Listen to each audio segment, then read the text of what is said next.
எதிர்பார்ப்புகளோடு காணப்படுகிறீர்களா? உங்கள் எதிர்பார்ப்பு தேவனால் இன்று நிறைவேற்றப்படும்.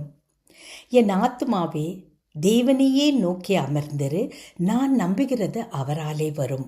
சங்கீதம் 62:5.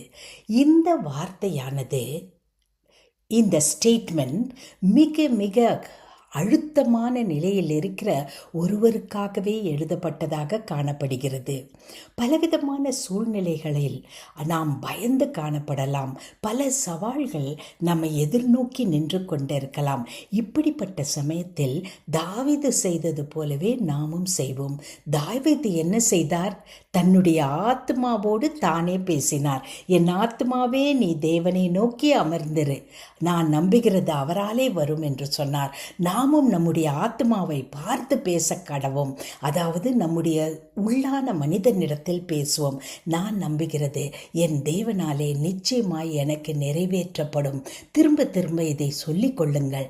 நிச்சயமாக ஆண்டவர் ஒரு பெரிய அதிசயத்தை செய்வார். அன்பின் பரமதகப்பனே, பலவிதமான சூழ்நிலைகளின் மத்தியில் நாங்கள் காணப்படும் போது எங்களுக்கே நாங்கள் பேசிக்கொள்கிறோம்.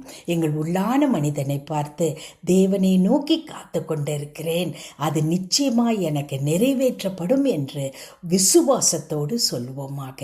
அன்பின் பரமதகப்பனே, அப்பா பிதாவே, ஆண்டவரே, நாங்கள் சோர்ந்து போகும்போதெல்லாம் எங்களோடு நாங்கள் பேசிக்கொள்கிறோம். ஆண்டவரே, எங்கள் ஆத்மாவோடு எங்கள் உள்ளான மனிதனோடு பேசிக்கொள்கிறோம்.